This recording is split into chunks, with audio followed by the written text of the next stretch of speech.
দক্ষিণ ঝাপুরদহ পঞ্চায়েতের তৃণমূল সদস্য স্বাতী মুখোপাধ্যায় পঞ্চায়েত সমিতির সদস্য জয়দীপ বর্মনের বিরুদ্ধে তোলাবাজি, টাকা নিয়ে বেআইনি নির্মাণে মদত দেওয়া প্রভৃতি অভিযোগ আনেন। তার ভিত্তিতে মঙ্গলবার রাতে ডোমজুর পঞ্চায়েত সমিতির এক সদস্য জয়দীপ বর্মনকে গ্রেপ্তার করে ডোমজুর থানার পুলিশ।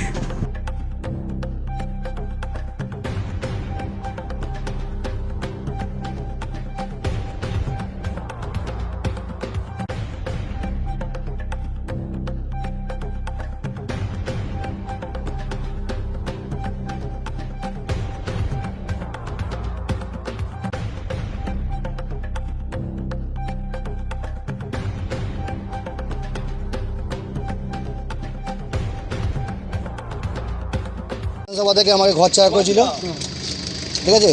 আমাকে অনেক অত্যাচার করেছে, আমাকে পা থেকে 30,000 টাকা। আমার নাম জয়িত ঘর, ওর নাম জয়িত বর্মন।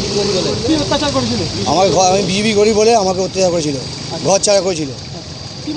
হ্যাঁ, আমাকে ঘর ছাড়া করেছিল, মার ধরে ভয় দেখিয়েছিল। আমি এখানে চলে আসি, এখানে মুসলিম ছেলেদের দিয়ে আমাকে 30,000 টাকা ক্লেম করেছিল, 30,000 টাকা ক্লেম করেছিল।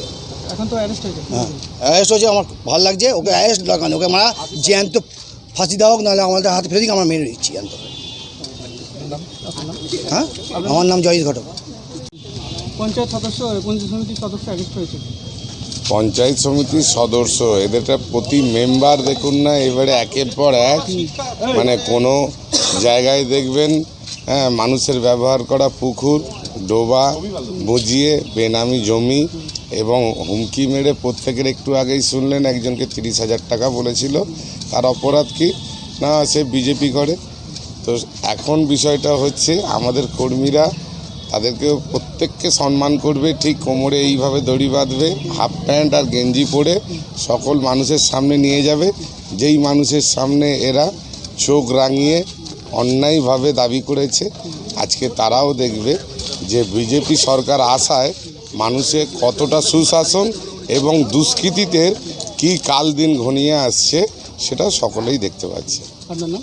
অসীম ঘোষ।